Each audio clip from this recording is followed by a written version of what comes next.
things in America can be from hell. Like right now we have a president from hell and the National Security Council from hell. So we should have jazz from hell also. If we did two passes, we could also get the violence in at the same time. That's good. Well, let's take the first percussion track would have the violence, all right? We'll take that. Adjust this one for violence.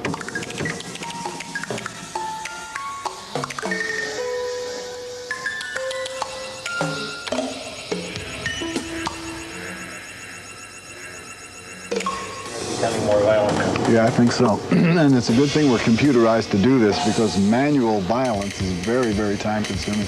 And with labor costs the way they are, it's too expensive for a place like this. Do you have a fascination for this instrument, and why? Well, the guitar solo is the exception to the album. I mean, I would have done the whole album with that machine, but I wanted to include one song performed by musicians.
There have been a number of requests to include some kind of guitar stuff in the album, so there it is. But there's going to be another guitar box coming out next year, another 3-record box. So that'll be all guitar.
I think it did about 120 shows, if I counted that right, something like that. It got pretty nice results out of it at some point, and I improved that camera already.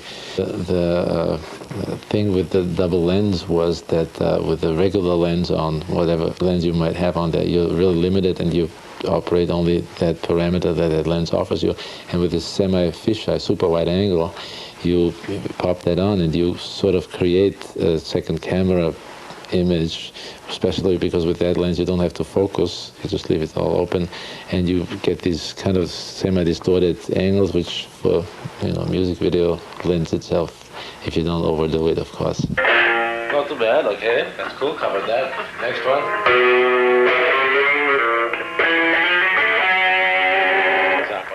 Zappa maybe.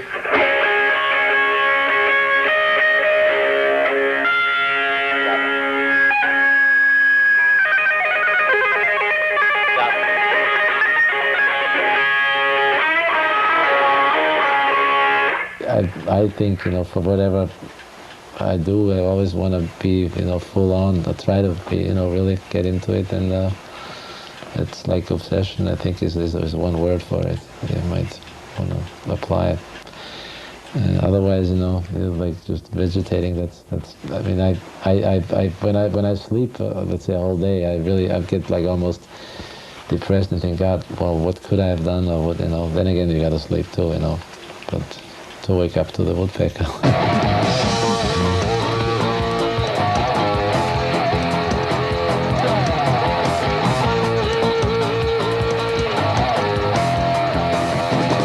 Do you know what you are? You are what you is. You is what you am. Get cow, don't make ham. You ain't what you're not. So see what you got. You are what you is. And that's all it is. A foolish young man from a middle class family started singing the blues, cause he thought it was manly. Now we talk like the kingfish, Sapphire from Amos and Andes. He tells you that chitlins, well, they taste just like candy. He thinks that he's got the whole thing down, from the Indian Ocean to the Royal Crown.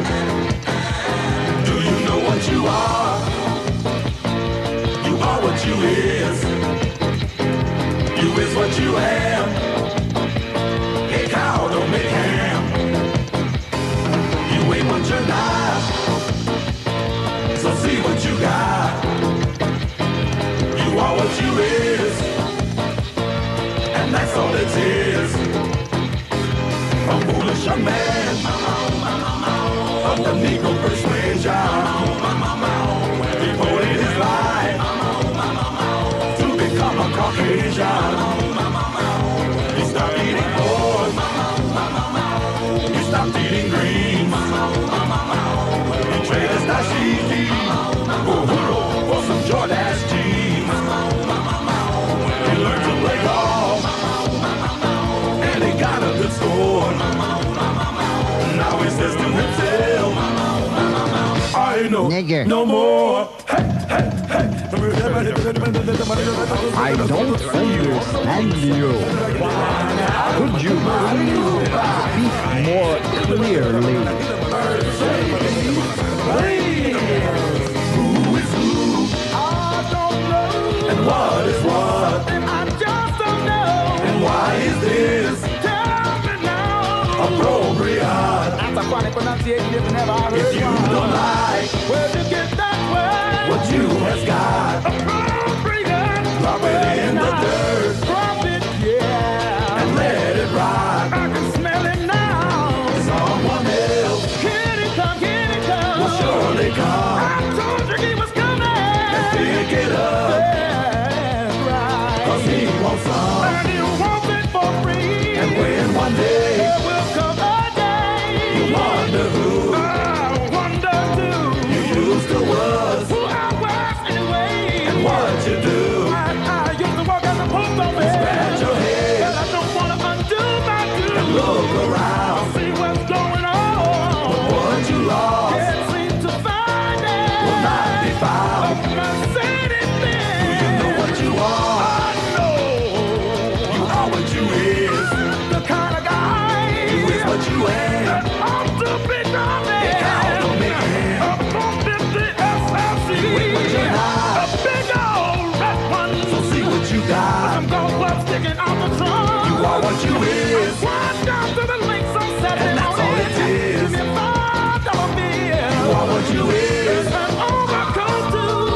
all it is. Work my way fast, yeah. You are what you is. Take me to freedom. And that's all it is. I'm harder than your husband, harder than your You are what you husband. is. I'm going down a white street to the mud club, y'all. Boy, we really need a hit single.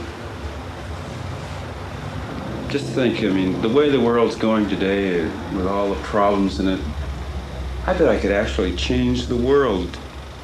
Because it's the young people that really need to be changed.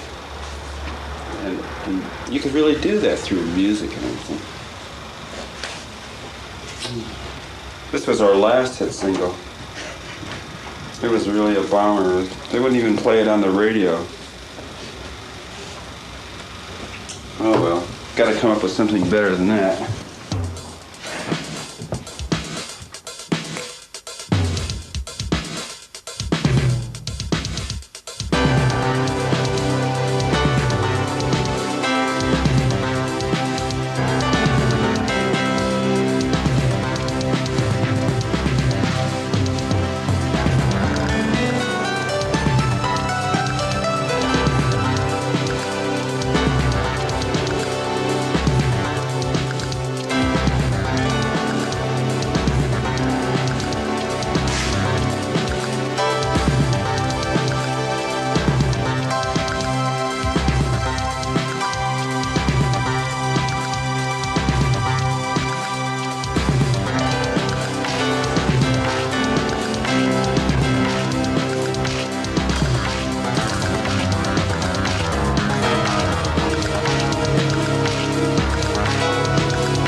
coming to the beginning of a new era wherein the development of the inner self will be our most important asset. Will be our most important asset. Do it again.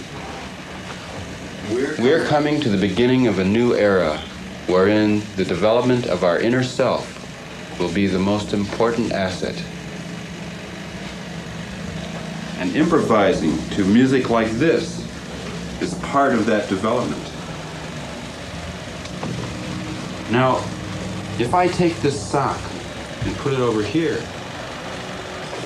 I'll put it right there, that. Now that's commercial.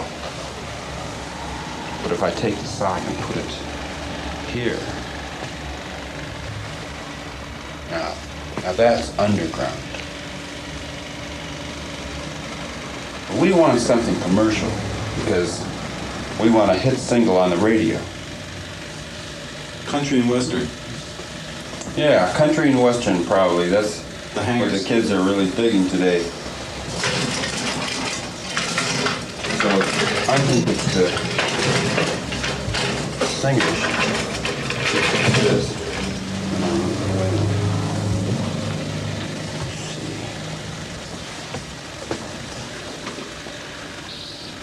I got it.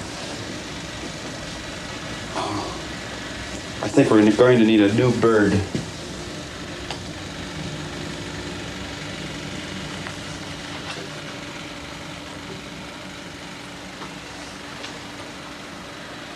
Or maybe another bird. Where can we get a bird? On the road. On the road.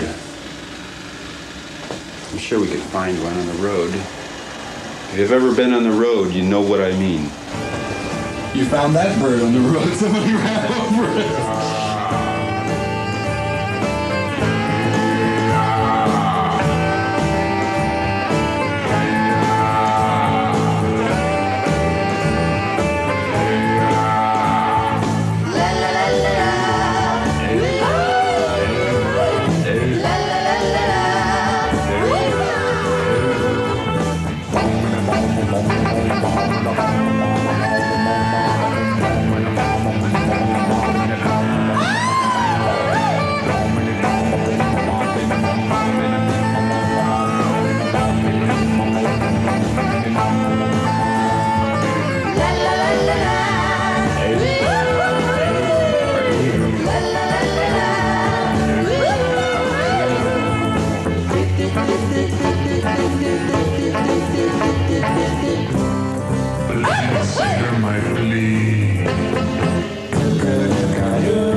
Helps me stealing hubcaps and waste all time.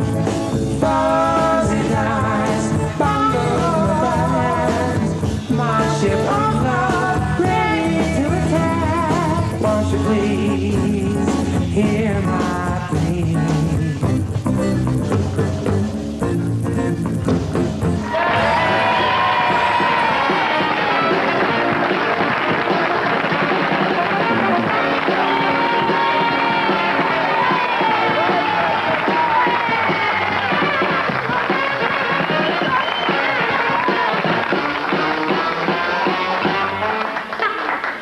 How's that for an intro? Great, I like that sax note at the end. Yeah. Because you do some pretty wild intros yourself on stage, Oh, don't yeah, you? and some outros, too. Yeah? Mm-hmm. What's the wildest sort of entrance you've ever done on a stage? Well, Somebody told me you slid down a wire thing once or something. No, that's not true. It's not? No. Oh. In fact, many of the things you might have heard about me in the program are probably not true. Yeah. What is your program about, or would you rather not talk about it and let people Well, see it? I could demonstrate some of the things that we do, in theory. I could demonstrate it with what you have here. If if you'd like me to. Yeah, if you could, yeah, I would. Okay. Sometimes during our show, we'll conduct the audience as a musical instrument. As like I have hand signals that I use to conduct the band that gives them cues to make musical sound effects and so forth. And sometimes these cues are extended to the audience if we have an audience that's in the mood for it. And looks like you guys might be in the mood for it, some of you anyway. What I'll do is demonstrate, first of all, what the cues are, and then I'll show you how they are to be applied to make a piece of music out of absolutely nothing. Okay? First of all, one finger means get ready to applaud. Now, ordinarily in TV, you've got a sign that lights up and says clap your hands. However, for this exercise, one finger means get ready to applaud. And I'll point to one part of the audience, and you start applauding over here, and as my finger goes across, you stop clapping, and the people over here start clapping, so you can move the applause around the room like stereo. It sounds very interesting, and you can also get the loudness and softness of the applause, and it'll work pretty nice. Let's try it. This means get ready. Start right over here on this side. The people in the front row will start clapping and stop as my hand goes across like that. Let's try it. As the hand goes across, you stop so that the sound travels over there. You have mono TV, folks, so you can't really hear it. But, okay, try it again. So you're up at the top row now. At the top. That's the most simplistic one. Now the next is two fingers, and this requires that you make a very low noise. You can go any low noise that you want to make with your mouth on cue for two fingers like this. Are you ready? Everybody at once. All right. Now, you guys wait for just a second. Now, if the band will watch, two fingers down like this means to play any low note on your instrument, just as sort of a bump cutoff, you know, like an exclamation point. So the drummer would probably hit the kick drum, the floor tom, and the guitar player can play a low E, and you can hit your low E, and everybody else play a pedal tone, and just a little toot like that. Try it one time. Just, but really short and solid. Okay, now here is just the opposite of that. The highest possible note on your instrument. Let's go. Okay. Now, we have four possible signals: grunt, peep, clap, and poot. Okay? That's your odds. Okay? Now let's try and make something out of grunt, peep, clap, and poot. Okay? We'll start with a peep.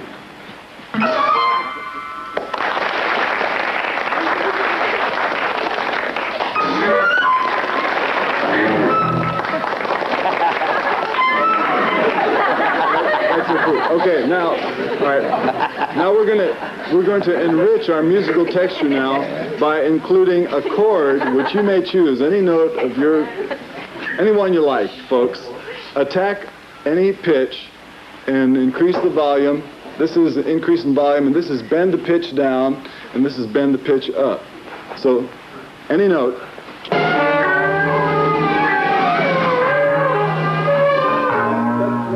Fall off and just move it like that so that it's like a wave. There we go. Okay. One more time now.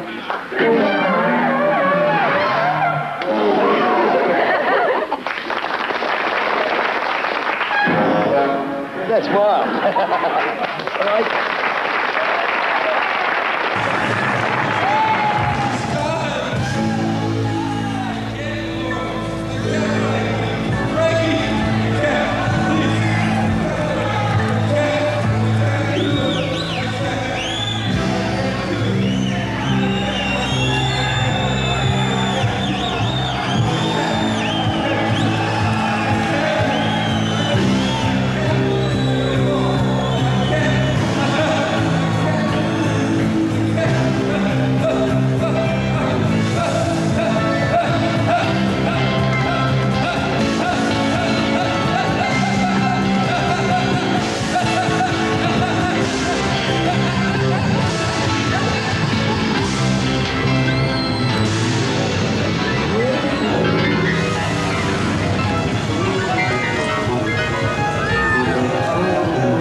tell you my plan. Let me take a minute and tell who I am. If it doesn't show, then you better know I'm another person.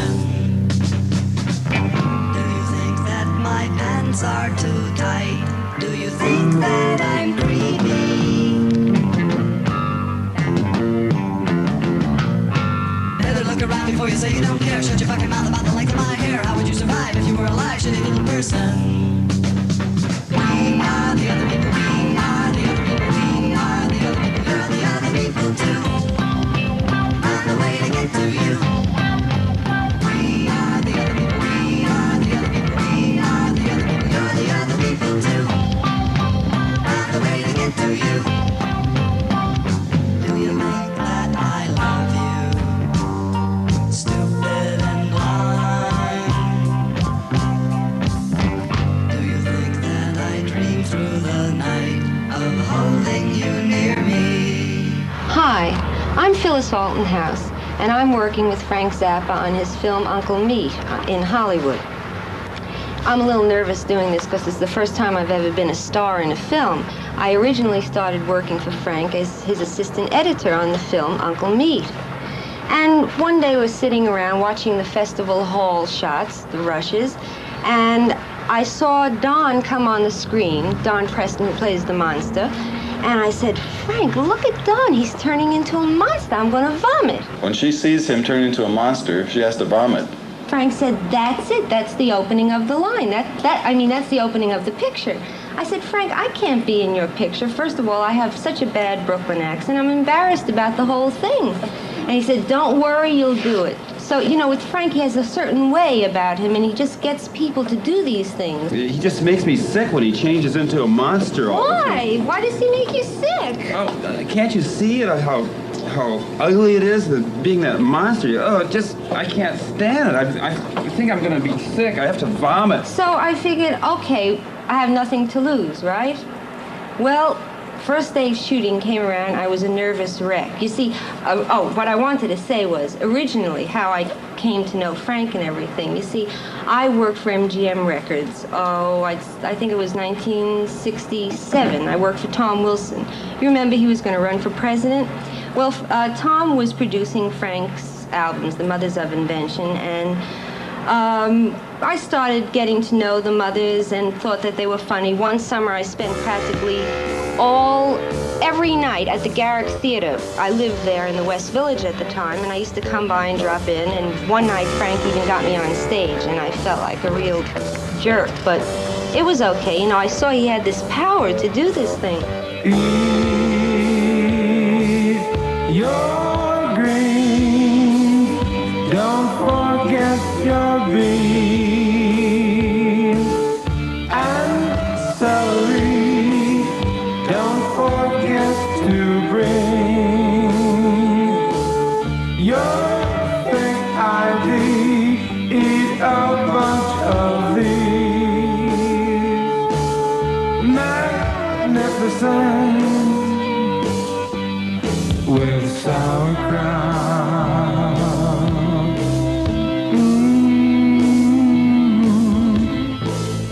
Sauerkraut.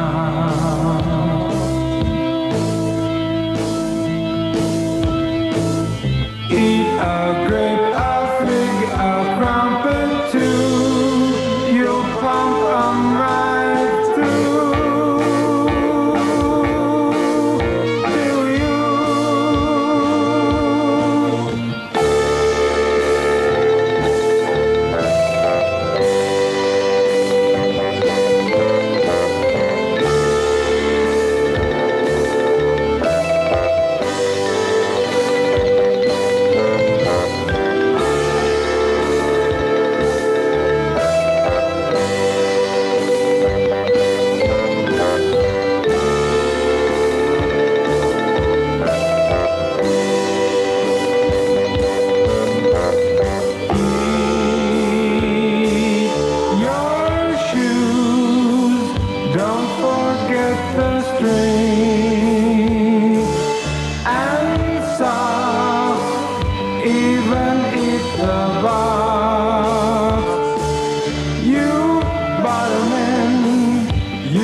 truck that garbage truck. Moldy garbage truck.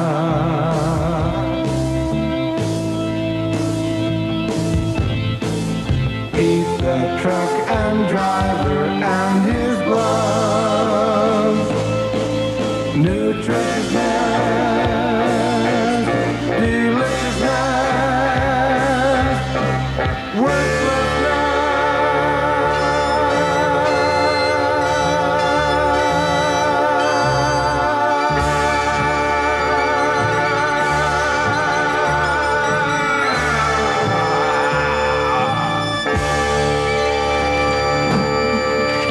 Do you have any idea what this thing is? This is the brains of our PA system from the Garrick Theater, where we used to work in New York in '67. The whole band ran through this box and a couple of speaker columns. I didn't even know we still had this thing. I don't know. What's this movie happening anyways, man? Is there a movie, man? Wow, shit, man. I figured out long ago that the tape recorder and the movie's always on. You know? Now. Well, it's always on, man. I mean, you know, you're just talking that, man. Yeah, well, anyway, this is fantasy time for me. I'm gonna have a fantasy in my life right now. I'm gonna actually fulfill my fantasy. One of my sexual fantasies that they tell me I do have, which I mean, you know, I never thought I had, was blowing. This is the way I think a girl should do it to me. It looks right, a little small for me, but you know. Whoa! I almost dropped my weenie there. Okay, now. I hate to get on my, I never like to touch it, you know. And then, well, all right, here we go. Oh, it even got a, it's been, you know, sanctified, circumcised, whatever that word is. As you see the little hole, which I didn't even notice. There is a little hole there, folks. I mean, do you see it? The little hole? The word is circumcised. It's circumcised. See, believe me, I know, I told you I spell good. Okay? Now, this is the way I'd like it done to me. Okay? All you girls out there, and this is the way I want you to do it. You slowly take your head, right? And just very slowly, you tease me with it. In other words, you just move your head around at first. You see, like this. This is your head and this is my thing, okay? We call it a thing because there's no better name for it, but the thing. And you put your head around it, teasing me with the aura of your mouth being near it. And then you slowly take your mouth, right? Slowly. And make all kinds of sort of sucking kind of looks to you, like. And then you take your tongue, doesn't matter which side of it, you just give it a quick grazing, you know? Right. Then you turn me on and I get all excited and hard and stuff. And then that's when you do it again. You go, take another lick, right? You get a little taste of what you're gonna soon slowly have for dessert. Now, as you slowly put your mouth upon it, you sort of suck as if it's a lollipop. You go, yeah, I almost swallowed it that. I'm not good at deep throat. And you get the savoring taste of it. Well, good. Then you roll it in your teeth, sort of brush your teeth with it. Go up and down in the front. And then you go to the side. And then you suck.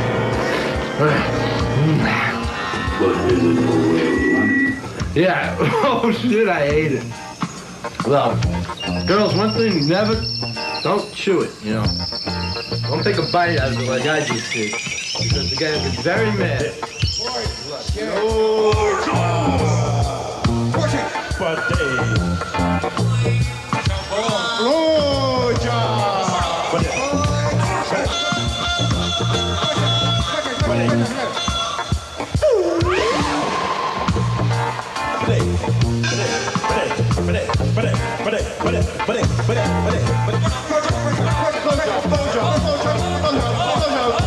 Very sick people.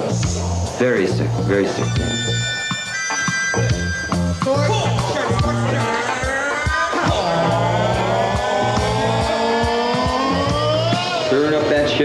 man. That dangerous shit, man.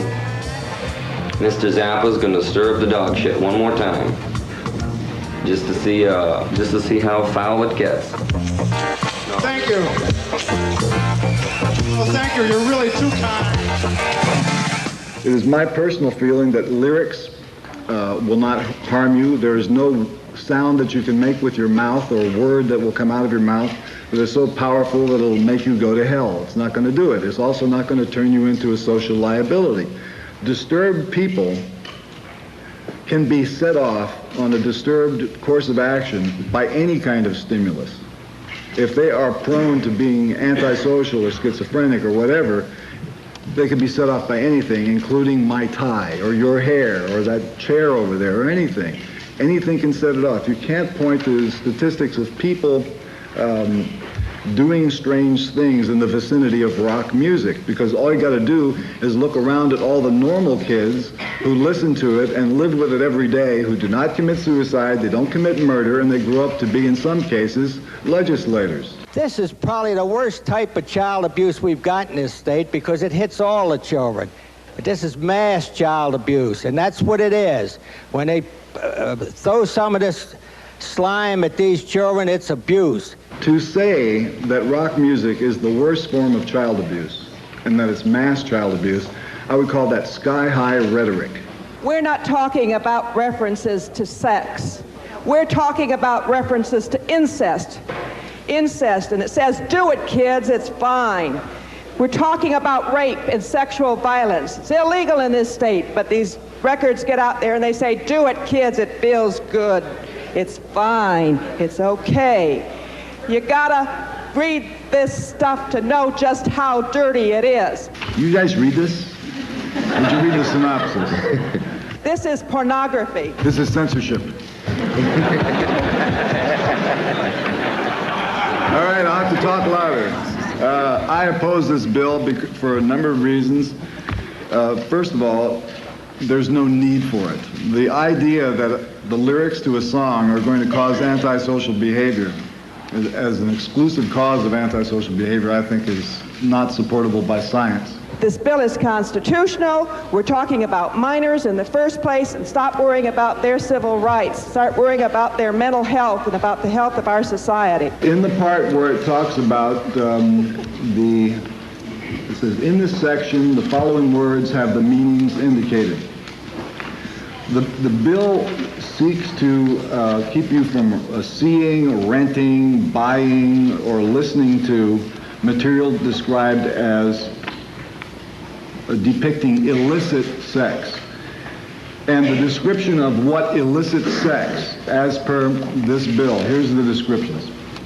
Human genitals in a state of sexual stimulation or arousal. Is that illicit sex? Perhaps in Maryland. Acts of human masturbation, not animal masturbation. This is talking about human masturbation. You can't see that, but any other kind, I suppose you could see. Mechanical masturbation, perhaps. Or acts of government. Sexual intercourse or sodomy. Why do they indicate that sexual intercourse is illicit sex and put it next to sodomy in the same line? The next line, fondling or other erotic touching of human genitals. That is illicit in the state of Maryland, according to the law as already written. The thing is, they know what they've got, they know what they're selling, and that's what they're trying to sell, because that's the only thing they could sell to these minors. And then 3, nude or partially denuded figures means less than completely and opaquely covered human genitals, pubic region, buttocks, or female breast below a point immediately above the top of the areola. Now, I like nipples. I think they look good.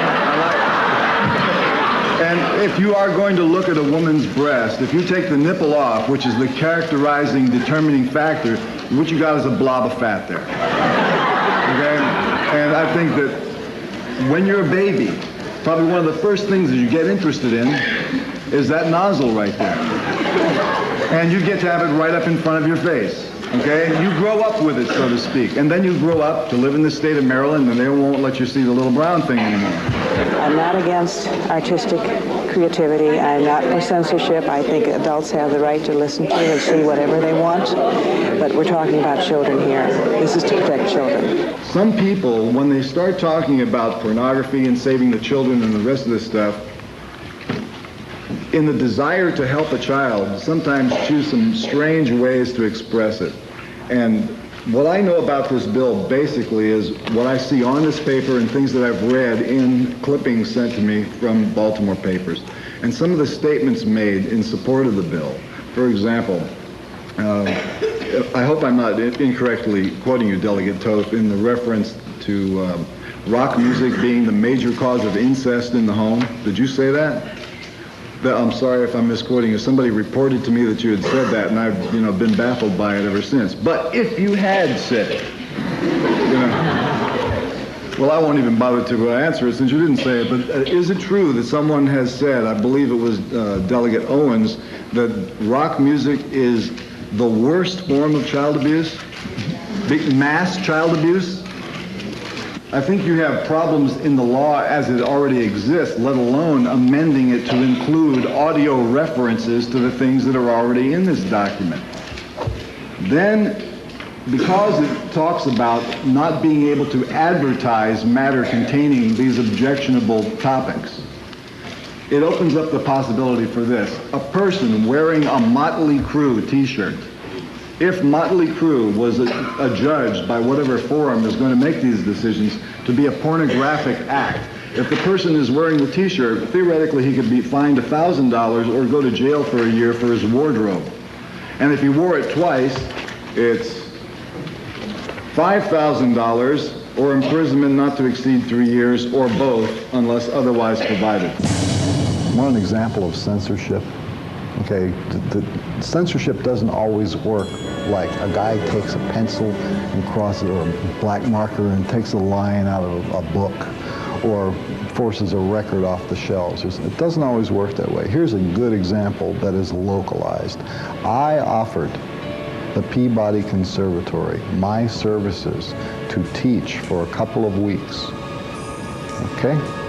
They wouldn't bring me in to do it because they were afraid that they would lose their funding from the state, because the people that supported the censorship bill that was going on before, they were afraid that those same forces would remove funding from the entire Peabody Conservatory if I were brought there to teach.